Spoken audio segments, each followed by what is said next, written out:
Hola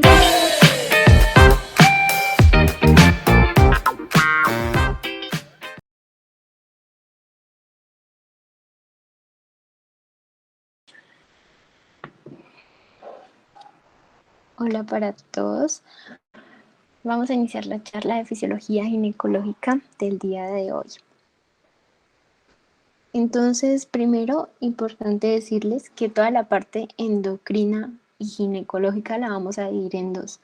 Una que está dada para la preparación, para la concepción y la gestación, que es la que siempre en las mujeres en edad fértil, y otra que es la que se da propiamente en la gestación, que pues es un capítulo aparte.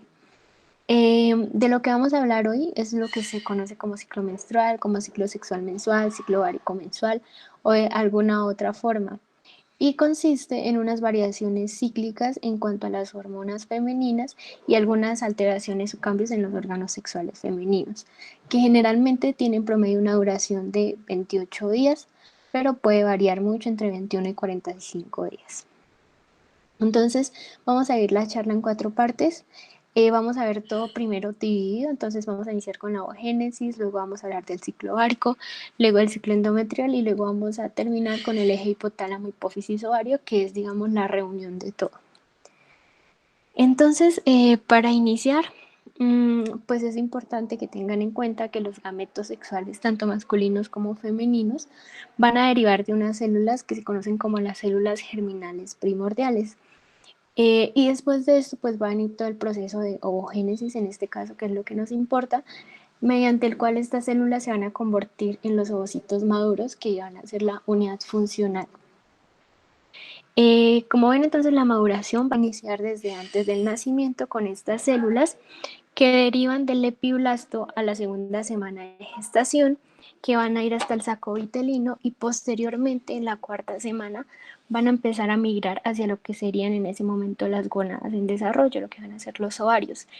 Llegan aproximadamente en la quinta semana y durante todo este recorrido van a estar replicándose o multiplicándose por medio de mitosis. Cuando llegan a los futuros ovarios se van a diferenciar en otras células que se conocen como las ovogonias y que pues van a seguir manteniendo su material genético diploide. En esta imagen les muestro cómo se vería en ese momento, digamos, el interior de un ovario, y es que todas las ovogonias van a estar agrupadas, reunidas, y todas van a estar recubiertas por una sola capa de células epiteliales planas que derivan del epitelio celómico ovárico. Entonces ocurre que muchas ovogonias van a seguir multiplicándose para seguir siendo ovogonias, pero hay otras ovogonias que van a pasar a la meiosis. Recuerden que la meiosis es el proceso por el que se van a formar las células sexuales para pasar de ser diploides a haploides y que consiste en dos etapas. Entonces, estas ovogonias que van a pasar a la meiosis 1 son las que se conocen como ovocitos primarios. Los ovocitos primarios entonces son pues unas células que entran a la meiosis 1, pero que no van a seguir este proceso, sino que se van a detener en la profase de esta meiosis 1 y ahí se van a quedar. Aproximadamente en el quinto mes de gestación se dice que están formadas todas las células germinales iniciales, las que van a ver, que pueden ser alrededor de 7 millones. Después, cuando las niñas nacen, van a nacer con ovocitos primarios, sobre todo. Pueden haber algunas ovogonias, pero la mayoría ya han muerto. Y entonces en este momento, cuando las niñas nacen, van a seguir en la profase, la meiosis 1, pero se van a detener en una etapa de la profase que se conoce como diploteno, que es digamos, una etapa de reposo propia de la profase y que va a estar dada por una proteína que es el inhibidor de la maduración de los ovocitos, que está producida por las células que rodeaban a las ovogonias.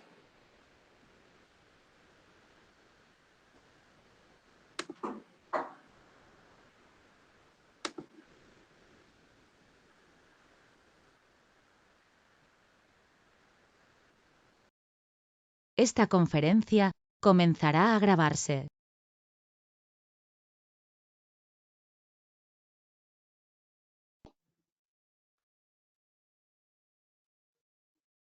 Hola a todos, buenas noches. Vamos a empezar de una vez para que no estén ahí esperando más tiempo.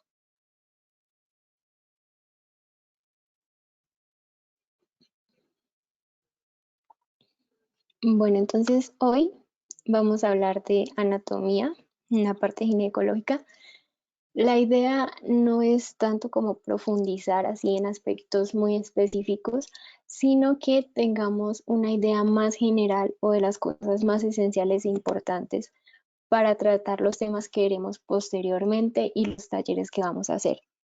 Entonces vamos a ver de lo más externo a lo más interno y algo importante, no vamos a ver la parte muscular del piso pélvico porque este tema lo vamos a abordar cuando hablemos de prolapso de órganos pélvicos, que es donde va a ser más importante. Entonces, para no repetir tanto.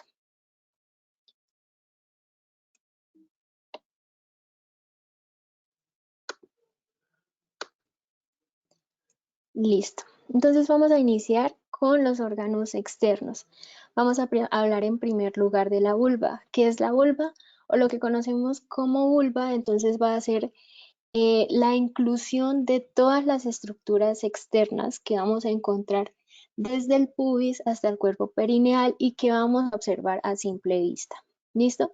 Entonces, en primer lugar, vamos a tener el monte de Venus, que es un cojinete graso que está suprayacente a la sínfisis del pubis, que como dato importante, pues tener en cuenta que después de la pubertad, en su piel van a haber vellos rizados que son muy característicos y que en el caso de las mujeres se caracterizan porque tienen una, digamos, una ubicación muy específica o triangular, así como ven en la imagen, lo que hace que se diferencie, por ejemplo, el vello púbico de los hombres o de mujeres con hirsutismo, en el que no están tan circunscritos, sino que tienen una ubicación, digamos, más cuadrada o que se extiende hasta el abdomen antero inferior en dirección al ombligo. Tenemos ahora los labios mayores. Hablando embriológicamente, los labios mayores van a ser el homólogo del escroto en los hombres. Van a tener formas diferentes dependiendo de la cantidad de grasa que ellos tengan. Es importante tener en cuenta que es en su parte externa donde van a presentar vello púbico, pero en su cara interna los labios mayores no lo van a tener. En estos labios mayores vamos a encontrar glándulas apocrinas, sebáceas, tejido conjuntivo denso. No hay músculo, pero hay abundante tejido graso que se encarga de darle el volumen. Además, también es importante que en esta zona vamos a encontrar un rico plexo venoso. Este plexo juega, digamos, un papel importante o debemos tenerlo en cuenta en el caso de las mujeres embarazadas, porque por el peso mayor que genera el útero en crecimiento sobre el suelo pélvico, es muy común que ellas suelan presentar ingurgitaciones de este plexo. Entonces, lo normal en muchos casos es que veamos que en las mujeres embarazadas, en los labios mayores hayan como venas tortuosas, ingurgitadas o que hayan pequeñas agrupaciones así como en racimos de uvas. Esto no necesita ningún tratamiento, son asintomáticas, mejoran con el paso del tiempo, pero pues es importante por si las llegan a ver que lo tengan en cuenta. Hacia anteriormente los labios mayores se van a comunicar con el monte de Venus y hacia la parte posterior se van a unir, se van a aplanar aquí en la línea media y van a formar lo que es la comisura posterior, que es esta zona de acá. Pasamos a los labios menores, son el homólogo del pene en el hombre en su parte ventral y se va a formar o se va a conformar de dos láminas. Entonces, esas dos láminas van a ascender, digamos, hacia el monte de Venus y la lámina inferior va a ser la encargada de formar el frenillo del clítoris y la lámina posterior o la lámina que está más arriba se va a encargar de formar el prepucio del clítoris. Entonces, esto ya es labios menores. Y cuando empiezan a bajar hacia la zona posterior, van a ser los encargados de formar esta partecita que se conoce como la horquilla. Estructuralmente, pues van a tener tejido conjuntivo, vasos sanguíneos, fibras elásticas. Aquí sí vamos a encontrar músculo liso, muchas terminaciones nerviosas y glándulas sebáceas, pero no van a haber glándulas ecrinas ni apocrinas. Listo, eso sería como lo primero.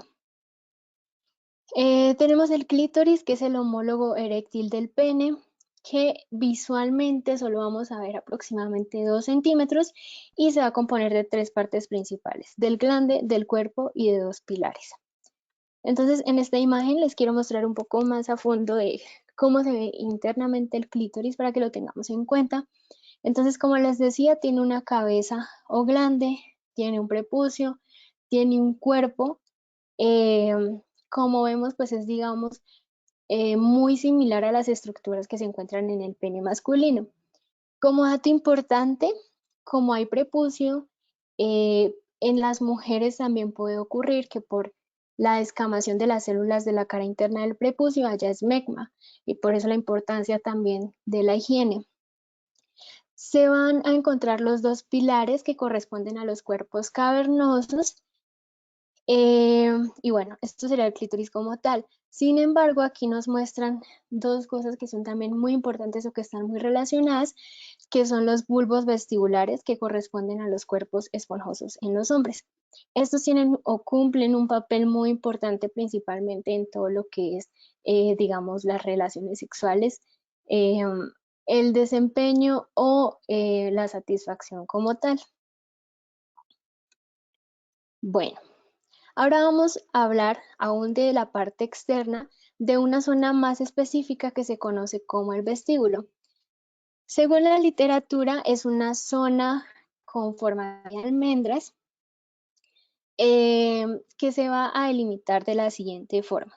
Entonces, internamente lo va a limitar la cara externa del himen y de forma externa, entonces vamos a tener por arriba el frenillo, que está formado por los labios menores, por abajo la horquilla y por los lados la línea de Hark. Esta línea es, bueno, como su nombre lo dice, es una línea que delimita una transición en el epitelio de los labios menores. Entonces lo que nos dice es que de forma externa a esta línea, los labios menores van a tener un epitelio plano estratificado queratinizado y de forma medial es no queratinizado. Entonces, eso es como, digamos, la guía. Igual es muy específico, solo como por tenerlo en cuenta. Ese sería el vestíbulo. En la parte posterior, entre la entrada vaginal y la horquilla, vamos a encontrar la fosa navicular, que también es importante. El vestíbulo se va a dividir o va a estar perforado por 6 aberturas. Entonces, la primera es la uretra, que la vamos a encontrar muy, digamos, muy cerca a la abertura de la vagina. Tenemos la vagina como tal, van 2. Tenemos las 2 glándulas de Bartolín y tenemos 2 glándulas de Skene. Entonces, estas glándulas que hacen principalmente se encargan de la lubricación durante la excitación y el acto sexual. Em, ¿Qué más les digo de ellas? Las glándulas de Skene son glándulas parauretrales y en su ubicación es muy cercana. Son las más grandes y no en todas las mujeres se van a presentar, digamos, como tan marcadamente. Las glándulas de Bartolín también se conocen como glándulas vestibulares mayores, son las más importantes, se encuentran como ustedes ven acá, si digamos usáramos medición según reloj, a las 5 y a las 7. Son importantes porque pueden, en caso de traumatismos o de infecciones, agrandarse, generar quistes, generar abscesos y pues son, digamos, un poco complicados. En el caso de que eso pasara, nosotros veríamos aquí como una bolita gigante. Entonces, por la ubicación, vamos a saber que se tratan de estas glándulas de Bartolí. Listo, entonces ya tendríamos los 6 orificios del vestíbulo. Bueno, entonces también vamos a hablar de lo que es la vagina y el himen, que se encuentran aquí también, que es uno de los otros orificios. Entonces vamos a definir al himen como un tejido conjuntivo elástico y colágeno que va a rodear la abertura vaginal de forma más o menos completa. Entonces el himen es muy variable en todas las mujeres en cuanto a su grosor, en cuanto a su tamaño, en cuanto a digamos, el tamaño de la abertura que puedan tener. En algunas mujeres la abertura puede ser del tamaño de un alfiler o en algunas puede ser del tamaño de 2 o 3 dedos. Entonces, esta es una imagen de algunos tipos de himen que podríamos ver. Los vamos a ver más detalladamente cuando hablemos de código verde. Sin embargo, como para que vayan teniendo en cuenta, este sería un himen entre comillas normal, que sería el anular. Tenemos un himen imperforado, tenemos un himen microperforado y tenemos el himen tabicado, de las formas en las que lo podemos encontrar. También es importante tener en cuenta que este himen, digamos, después de que presenta un proceso de desgarro, se va a reepitelizar y sobre todo en las mujeres embarazadas, como hay tanto, digamos, traumatismo en él, cuando se reepiteliza se hace de una forma más gruesa con mucho glucógeno y posteriormente se van a formar unas estructuras que se conocen como carúnculas himeneales o mirtiformes. Entonces se ven, digamos, como pedacitos más gruesos de himen. Y tenemos la vagina, que aunque está en externo, pues es realmente más un órgano interno. Es una estructura musculomembranosa que va desde la vulva hasta el útero, que en relaciones importantes se va a encontrar por detrás de la vejiga y por delante del recto. Es muy variable también en todas las mujeres en cuanto a su tamaño, pero en promedio se dice que su pared anterior va a tener una medida aproximada de 6 a 8 centímetros y la posterior de 7 a 10 centímetros. Que es importante también de la vagina, que en cuanto a su posición y su relación con el peritoneo, nos va a generar la presencia de 4 sacos. Entonces vamos a tener el saco posterior, el saco recto uterino o fondo de saco de Douglas. Vamos a tener el fondo de saco anterior y vamos a tener 2 laterales. Estos fondos de saco son importantes porque nos sirven para, digamos, examinar la presencia de órganos anexiales como los ovarios.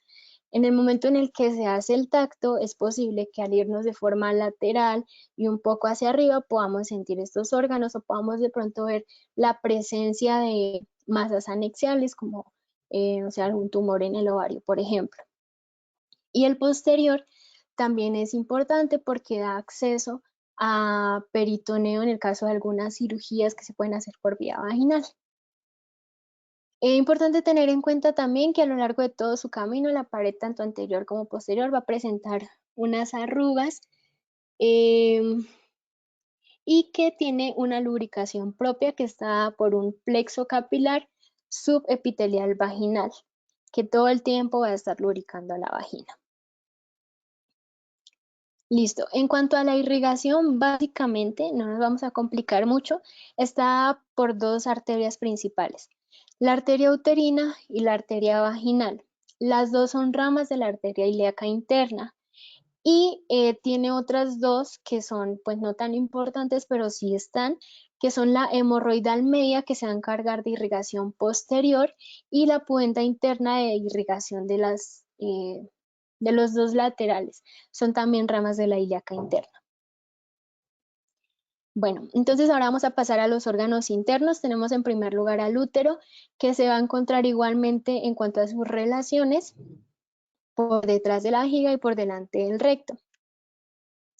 Su forma se dice que es una forma piriforme porque es como una pera aplanada al revés.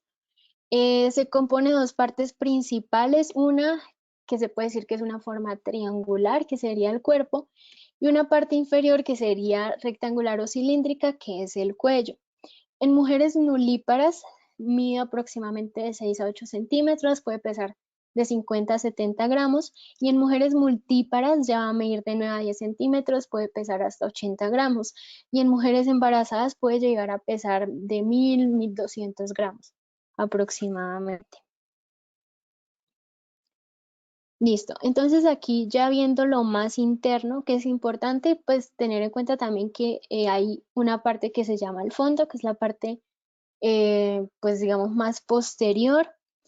Tenemos el endometrio, que es la capa que va a recubrir la cavidad uterina, es una capa mucosa, delgada. Tenemos el miometrio, que es la parte más grande, una gran capa de músculo liso. Y vamos a ver ya en la parte del cuello uterino, que va a tener básicamente pues como tres partes importantes. Un orificio externo y un orificio interno que cobran importancia a la hora de definir la etapa de trabajo de parto en el que se encuentra una mujer mediante el tacto vaginal. Y tenemos el istmo, que es el espacio que se encuentra entre la cavidad uterina como tal y el orificio interno. Y es muy importante porque va a ser quien va a formar, digamos, la porción inferior del útero, ya como tal, en las últimas etapas del embarazo. Esta imagen es para mostrarles cómo se ve un cuello uterino. En la imagen A nos muestran cómo sería un cuello normal de una mujer nulípara y en el B es en el de una mujer multípara. Como ustedes ven, pues por todo el trabajo que él tuvo que cumplir después de uno o más embarazos, va a haber una hendidura transversa que va a generar la división del cuello uterino en un labio anterior y en un labio posterior. Algo importante también del cuello uterino es que en mujeres multíparas generalmente va a ser más corto de mujeres que no han tenido hijos. Se dice que la longitud tanto del cuerpo como del cuello uterino es más o menos la misma. El cuello puede medir aproximadamente 2, 3, hasta 4 centímetros. Entonces, ¿qué pasa? Las mujeres multíparas de por sí pueden medir hasta incluso un tercio de lo que medían. Y esto es importante porque suele pasar a veces que cuando uno le hace un tacto a una mujer que ya ha tenido hijos y está por allá, pues mucho antes de edad gestacional adecuada para el parto, pues encuentra un cuello chiquito. Y eso puede generar confusión en que uno diga que de pronto hay un borramiento de 50-60% que está iniciando trabajo de parto y no es así. Lo que pasa es que ellas lo suelen tener más pequeño. Entonces es importante tenerlo en cuenta.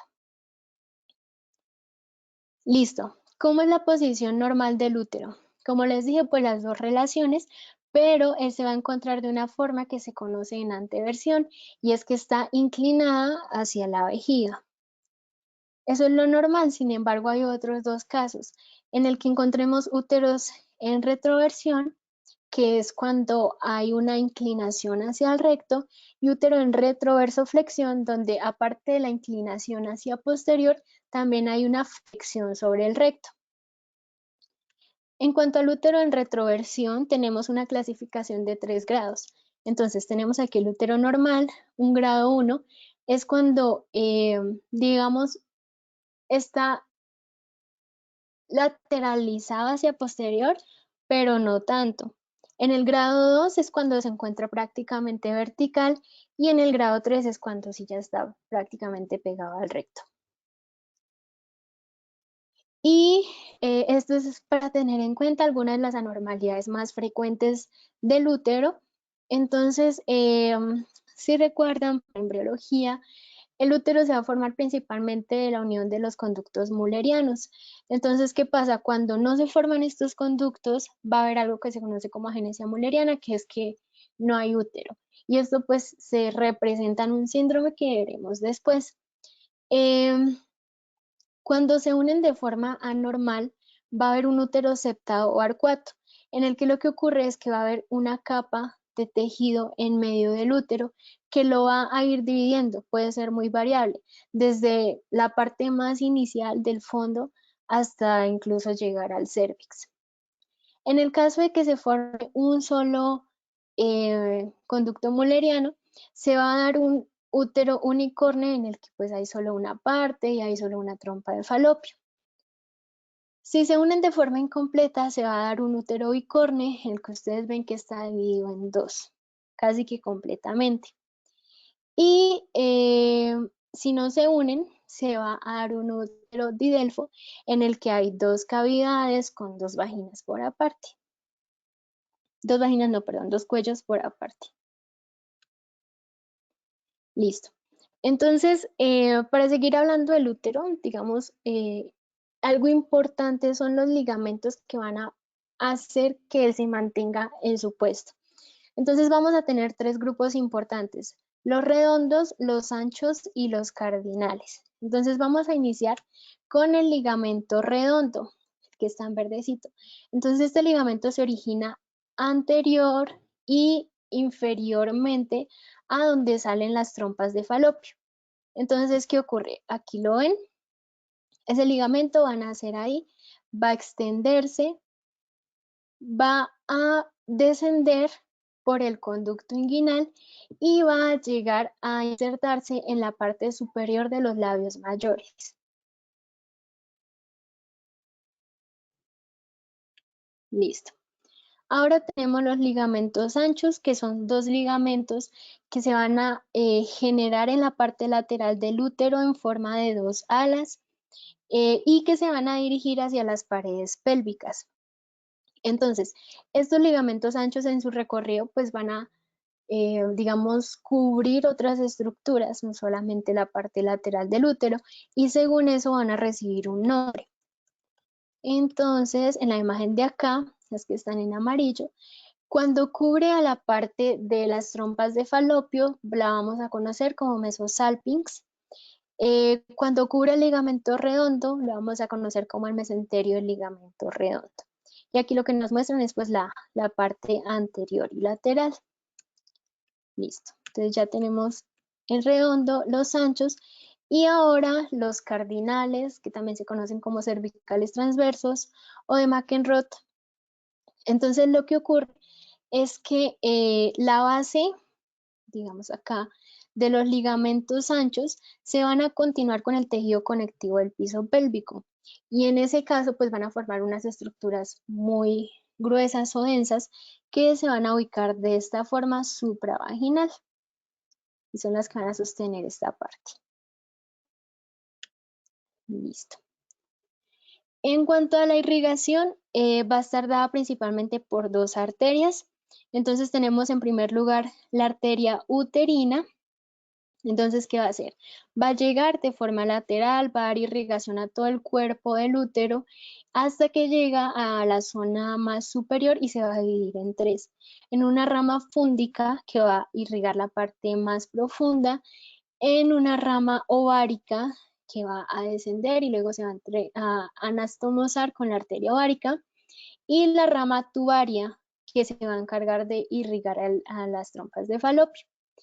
Y tenemos la arteria ovárica que es rama directa de la aorta y que se va a, digamos, va a entrar por el ligamento ancho que les mostré ahorita y va a generar un montón de anastomosis para irrigar pues toda la parte de los ovarios y las trompas de falopio. Listo. Ahora entonces vamos a hablar de las trompas de falopio, que son extensiones tubulares que provienen del útero y varían mucho en la longitud en las mujeres, pueden ir desde 8 a 14 centímetros y la vamos a dividir en cuatro partes. Entonces tenemos en primer lugar la parte intersticial, que es la que se va a encontrar insertada dentro de la pared del útero. Tenemos la porción ístmica, que va a ser la parte más estrecha, más pequeña y que posteriormente, gradualmente, va a irse, digamos, por decirlo así, dilatando para llegar a formar la ampolla, que es la parte más amplia y que es importante porque es aquí donde ocurre la fecundación. Y tenemos el infundíbulo, que es la parte pues más distal, que es una abertura en forma de embudo que se caracteriza porque tiene un gran número de fimbrias que se van a encargar de que en el momento de la ovulación se tome el ovocito y se pueda llevar hasta aquí para que se dé la fecundación. Tenemos ahora los ovarios. Entonces, bueno, pues son dos órganos eh, generalmente de forma circular, que suelen tener una longitud de 2 a 5 centímetros, suelen tener de 1 a 3 centímetros de ancho y de 0,6 a 1,5 de grosor. En cuanto a cosas generales importantes, pues van a tener dos partes, una corteza y una médula. Sin embargo, en cuanto a sus componentes y funciones, lo vamos a hablar en la próxima cuando hablemos de fisiología. Listo. Y ahora metiéndonos más internamente, vamos a hablar ahora de los huesos. Los huesos que forman la pelvis van a ser estos. En primer lugar tenemos el sacro, el coxis y los dos huesos coxales, que están formados por el isquion y el pubis.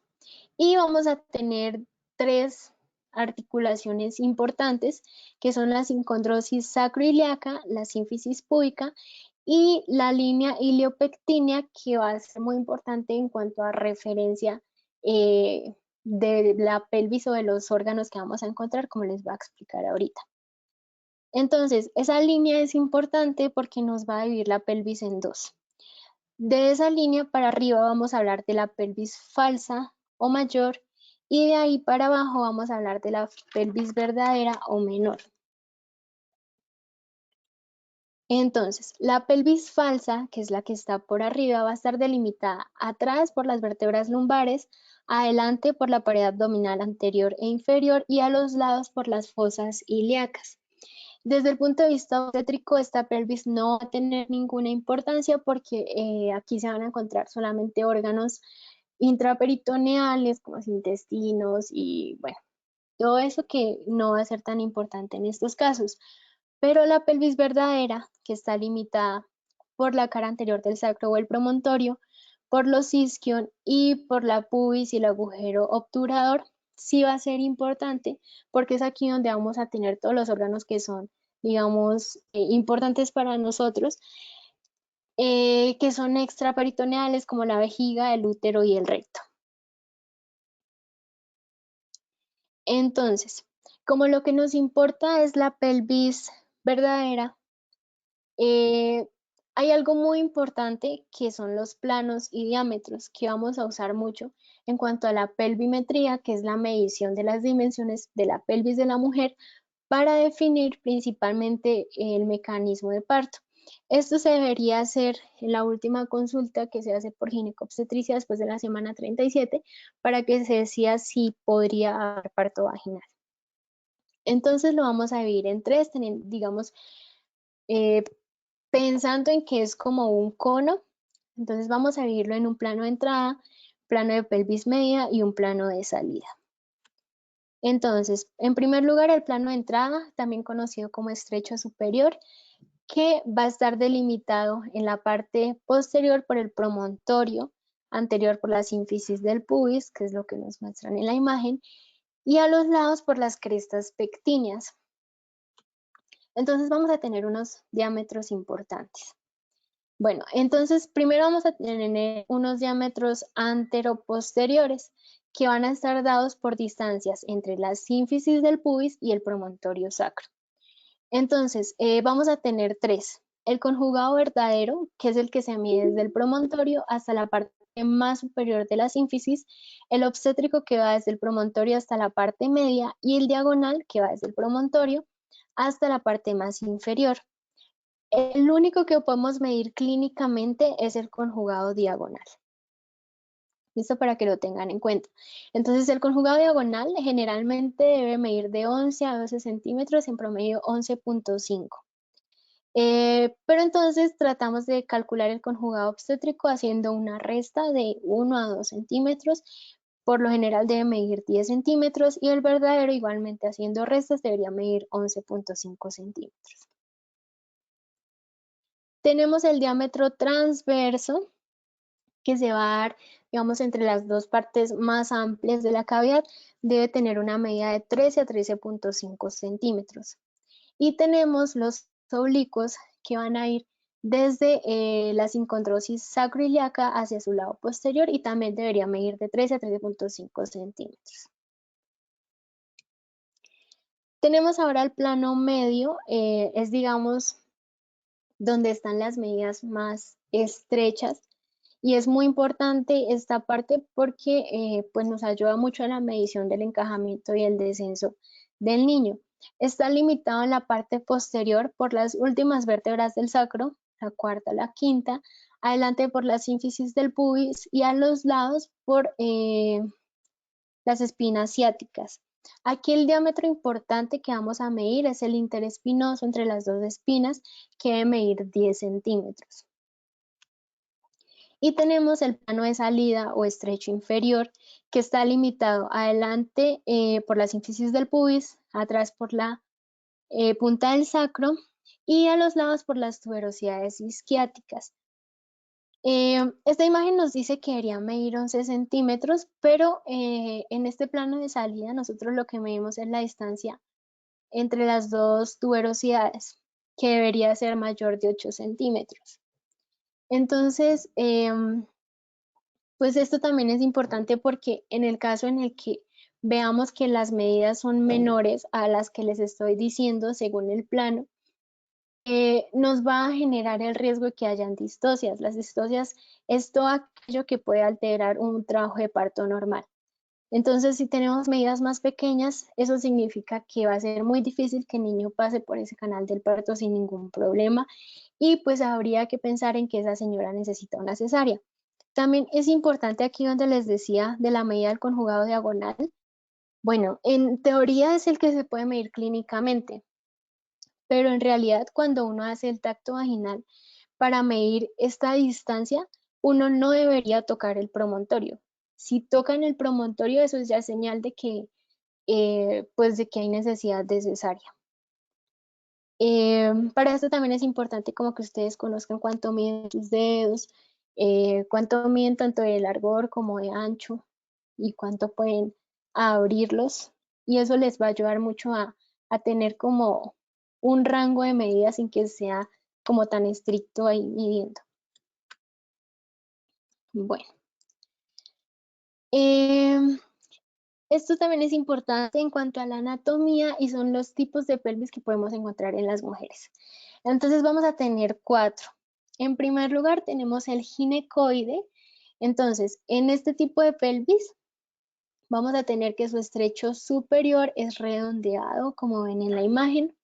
Si trazáramos las medidas, la transversa y el conjugado diagonal, vamos a ver que se van a interponer casi en la mitad y que las dos cavidades que se generan tanto anterior como posteriormente por esta repartición van a ser casi iguales y van a ser amplias.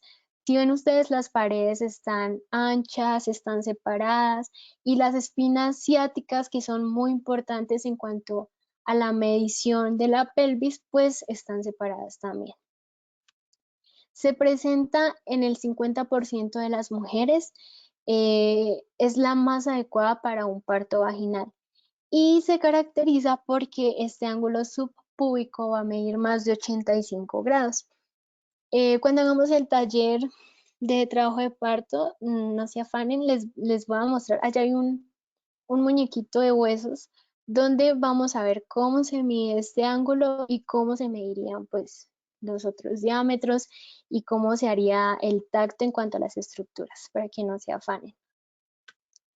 Tenemos en segundo lugar la pelvis androide, en el que su estrecho posterior, como ven, pues va a tener una forma como triangular, en forma de corazón. Si trazamos estas dos líneas que les mencionaba anteriormente, su unión se va a dar más pegada al sacro, por lo tanto las dos cavidades van a ser muy diferentes. Si vemos, las paredes aquí convergen, es decir, empiezan a generar un espacio más pequeño, las espinas ciáticas son prominentes, lo que harían que sea más difícil la salida por parto vaginal, y es la que se encuentra generalmente en los hombres, por eso es que se llama así. El ángulo subpúbico mide menos de 85 grados y se encuentra en el 26% de las mujeres.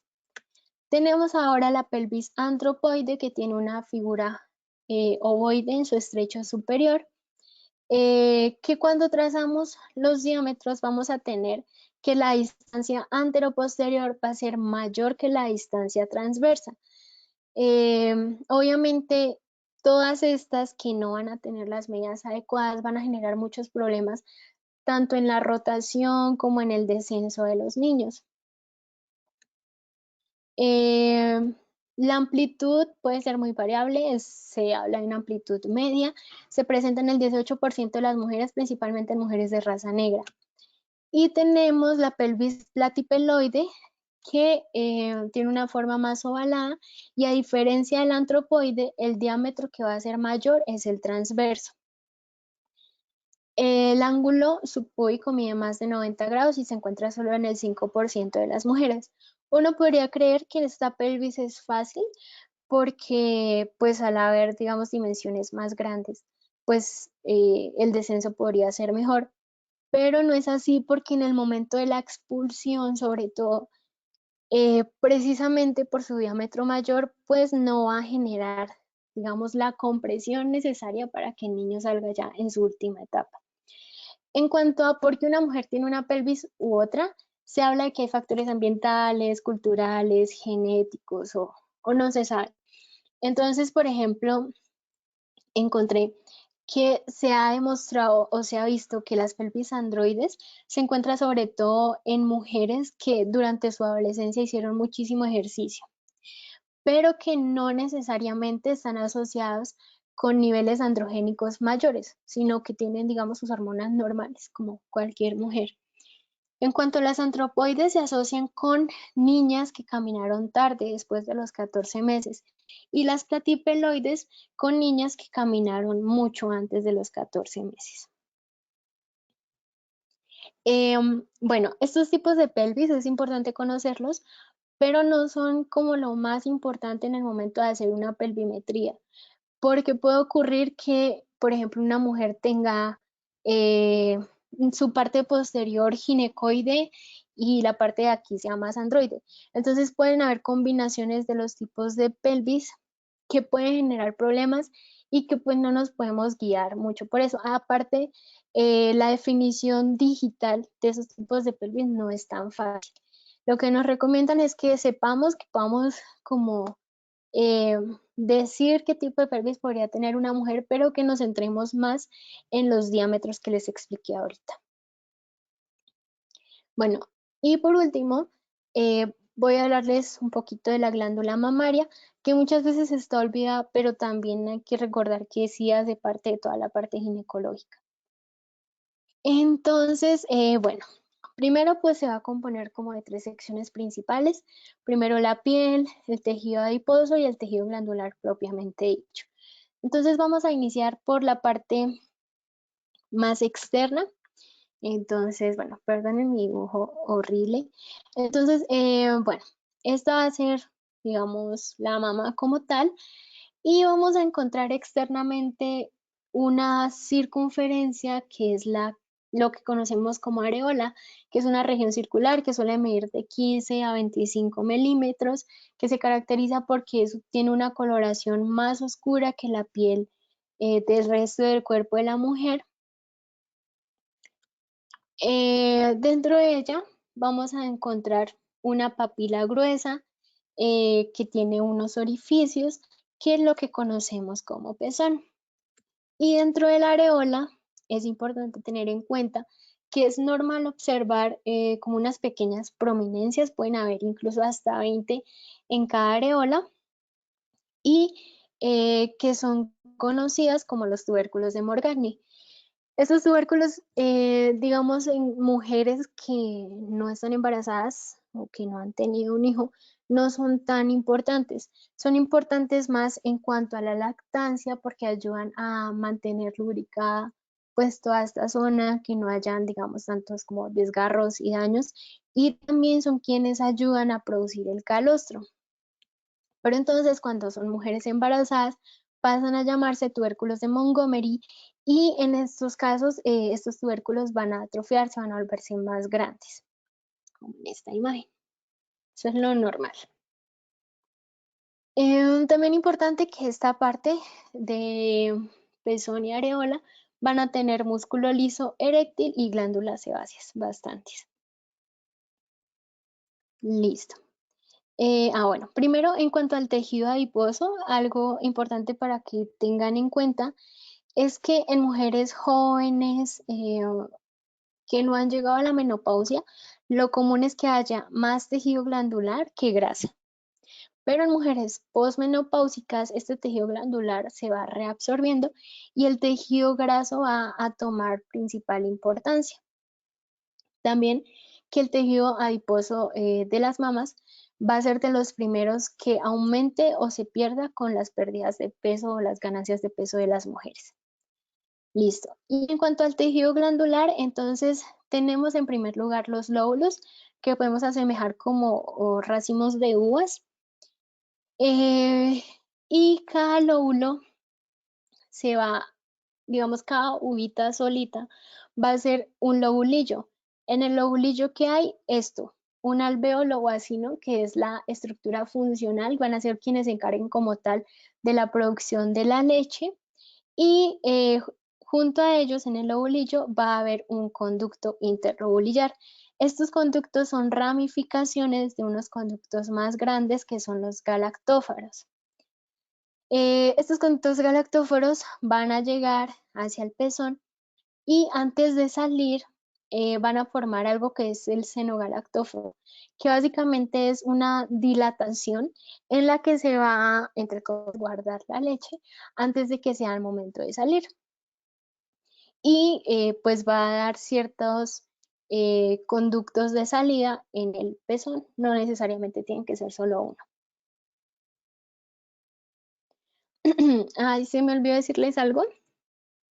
Cuando les hablaba de las articulaciones,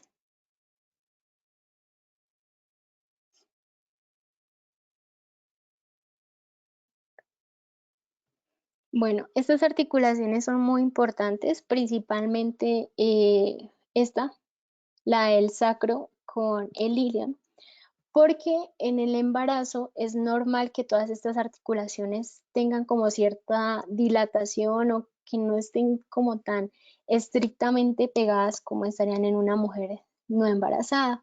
No se sabe exactamente por qué, pero se dice que probablemente sea por todo el influjo hormonal y esto va a ayudar mucho en cuanto al trabajo de parto.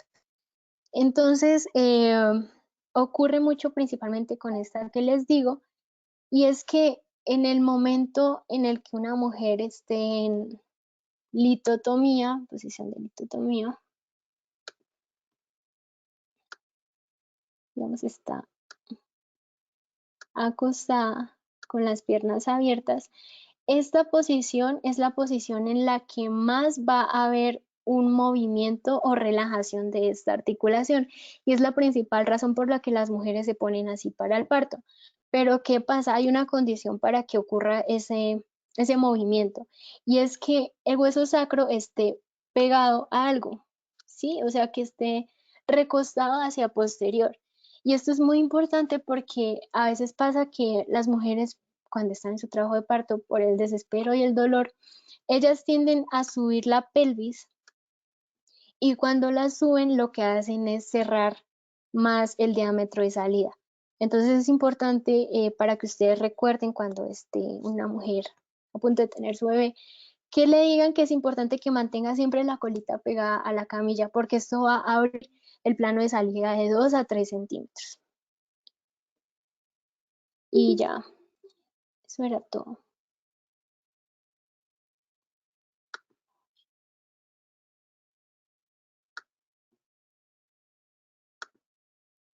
Sí, me quieren preguntar algo.